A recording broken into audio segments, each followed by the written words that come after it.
अस्सलाम वालेकुम दोस्तों हिस्ट्री ऑफ चाइना के हवाले से हमने पिछले 4 एपिसोड्स में हम 1919 तक पहुंचे थे, जब सन यात सेन की रिफॉर्म्स हुई और सन यात सेन की फिर डेथ हो गई। सन यात सेन की मौत के बाद नेशनलिस्ट पार्टी में क़यादत के मसले पर तनाज़ा शुरू हो गया, जिसमें अस्करी विंग के चियांग शेक के सब पार्टी की सरबराही से हासिल हो गई। चियांग काई शेक को चूंकि पार्टी की ताकतवर अस्करी विंग पर कंट्रोल हासिल था, क्योंकि उसने इब्तदाई तौर पर ज़िंदगी में रूस से अस्करी तरबियत हासिल की थी और उसके ज़ाती मरासम रूस की क़यादत के साथ थे। उसने चीन के वार्ड लॉर्ड्स के खिलाफ मुहिम जोई करते हुए उन्हें ख़त्म कर देने का फैसला किया और जैसे ही अपने जारहाना हमलों का आगाज़ किया तो खौफज़दा होकर वार्ड लॉर्ड की अक्सरियत ने हथियार डाल दिए। अगरचे ये चियांग शेक की बड़ी कामयाबी थी, लेकिन उसके आमराना तर्ज अमल से उसकी पार्टी में इख्तलाफ पैदा हो गए। जिस तरह लेफ्ट विंग का रहनुमा वान जिंग वे अपने साथियों समेत वो अलहदा हो गया, लेकिन चियांग ने शंघाई पर कब्जा किया। उसने इंतहाई गैर अखलाकी काम करते हुए शहर के ड्रग माफिया, जो हफीम की गैर कानूनी तिजारत में मुलव्वस थे, से खुफिया नहीं बल्कि अलन ऐलान मुआहदा करके अपने लिए मज़ीद गुंजाइश पैदा की। कम्युनिस्ट पार्टी को जैसे इसकी खबर हुई तो उन्होंने रूसी हुकूमत को इन्फॉर्म किया कि चियांग की सरपरस्ती से वो दस्तकश हो जाए। कम्युनिस्ट पार्टी की सरगर्मियों की खबरें तवातर से चियांग को मिल रही थी, तो उसने कम्युनिस्ट पार्टी के खिलाफ अपनी ताकत का इस्तेमाल करते हुए शंघाई में कम्युनिस्टों का कत्ताल किया और दूसरे शहरों में भी कम्युनिस्ट पार्टी के मुतहर्रिक अरकान का बेदरीग कत्ताल किया और बहुत सौ को गिरफ्तार करके अजियतों में और कैद खानों में डाल दिया। यही वो दौर था जब रूस में लेनिन का इंतकाल हो गया और स्टालिन उसका जानशी बन गया, जिसने चियांग शेक के मदद को जारी रखा। उसे मुसलसल चियांग शेक के बारे में इतलात मौसूल हो रही थी, लेकिन उसने कम्युनिस्ट पार्टी को मजबूर किया कि वो चियांग शेक के साथ इत्तेहाद करे और एक मुत्तहिदा महाज बनाए।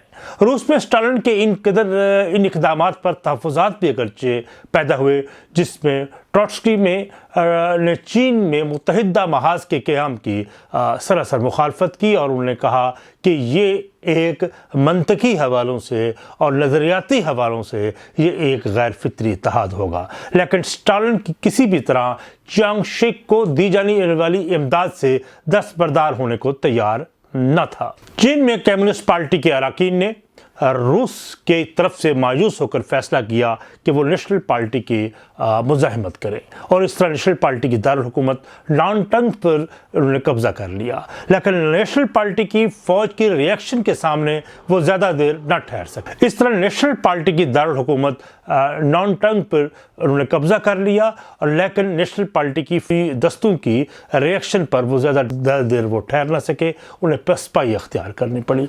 और दूसरी बगावत जब हुई तो कम्युनिस्टों ने हनान के सूबे में पर कब्जा कर लिया। हनान का सूबा जहाँ माओ ज़ेतुंग का जय पैदाइश है, तो लेकिन यहाँ भी वो ज़्यादा देर न ठहर सके।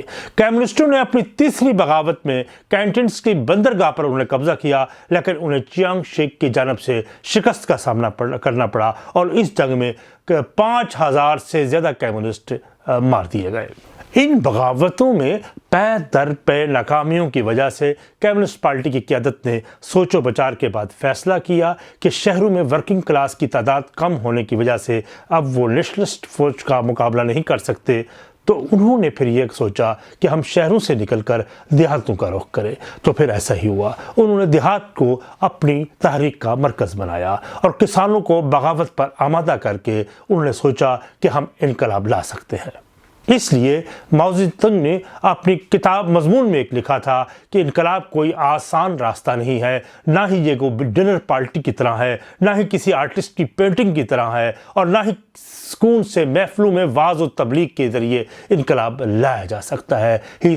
उसने कहा था कि revolution always come out from the barrel of the gun. तो फिर माओ ने कहा चीन के गरीब और मफलूक लाल इनकलाबी बनकर पूरे चीन को लपेट में ले सकते हैं। किसानों के ज़रिए इनकलाब का ये माओ का फार्मूला कार्ल मार्क्स की तालीमात से बिल्कुल बरअक्स था।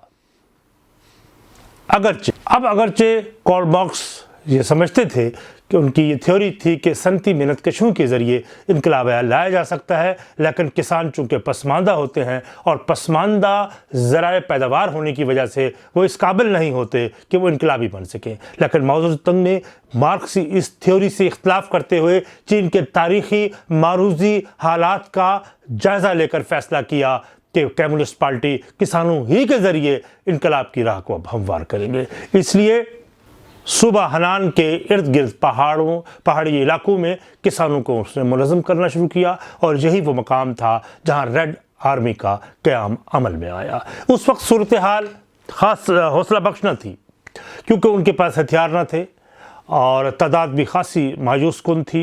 लेकिन कम्युनिस्ट पार्टी की नज़रियाती क़ियादत ने नज़रिए और सोच से उन्हें जीदार बना दिया और जीदार बनाकर कोहे-गरां कर दिया।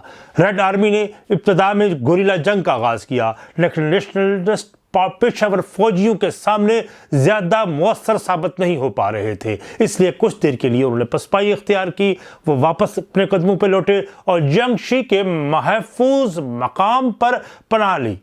यही कम्युनिस्ट पार्टी ने अपनी हुकूमत का फिर ऐलान भी किया।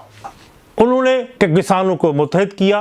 रेड आर्मी ने किसानों के साथ बिरादराना इखलास पर मबनी ताल्लुकात कायम किए, किसानों के मसाइल को समझा, उनमें हालात से लड़ने का जज्बा पैदा किया, उन्हें मसाइल को समझकर काबू पाने का गुर सिखाया।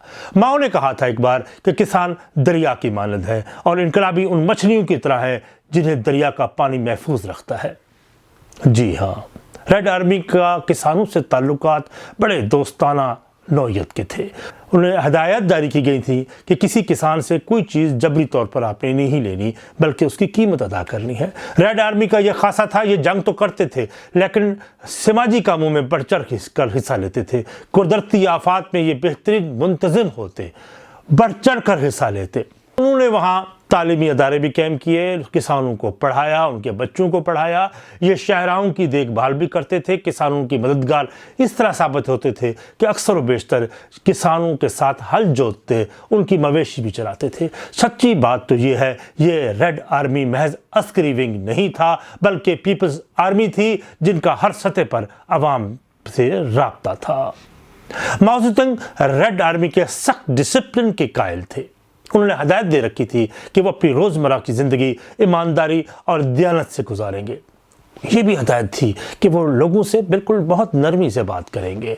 कभी उन्हें अगर कोई ज़रूरत किसी चीज़ की पड़ती, वो उनसे कोई चीज़ उधार लेते तो वादे के मुताबिक उसी मुतय्यन करता तारीख़ पर वो उनको लौटा दिया करते थे।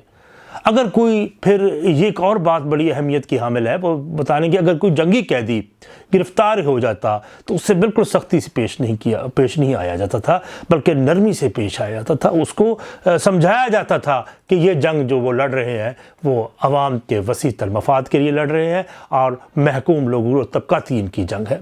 रेड आर्मी को हदायत थी कि वो अपना स्टैंडर्ड ऑफ लिविंग आम आदमी जैसा रखें।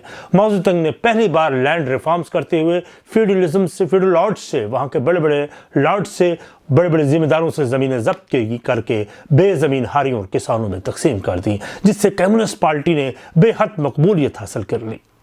ज़रिए इस्लाहात का ये फार्मूला अगरचे सन जत सिन का था, जो कहा करता था कि ज़मीन उसी की है जो काश करता है। इन्हीं पॉलिसीज़ का नतीजा था कि कम्युनिस्ट पार्टी के अरकान की तादाद में इजाफा होता चला गया। रेड आर्मी में भी अरकान की तादाद उन्हीं जज्बों की वजह से बढ़ गई। उसकी शोहरत शहरी हलकों तक जा पहुँचना शुरू हो गई। शहरी हलकों में लोग शामिल होना शुरू हो गए। तेजी से मकबूलियत में इजाफा कम्युनिस्ट पार्टी के बदतरीन मुखालिफ जंग काशिक के नींदें उड़ा देने के लिए काफ़ी थी। वो उनको अपनी ताकत से कुचल देना चाहता था, लेकिन चीन की सरहदों पर मंडलाते खतरात उसकी राह में रुकावट थे कि 1934 में फिर क्या हुआ कि जापान ने चीन पर हमला कर दिया और उसके बाद, उस हमले के बाद एक टर्निंग पॉइंट है चीन की तारीख में, जिसे कहता हूँ फैसला कुन मोड़ आया। इसका हम अगले व्लॉग में जिक्र करेंगे। अब तक के लिए इजाज़त, वस्सलाम।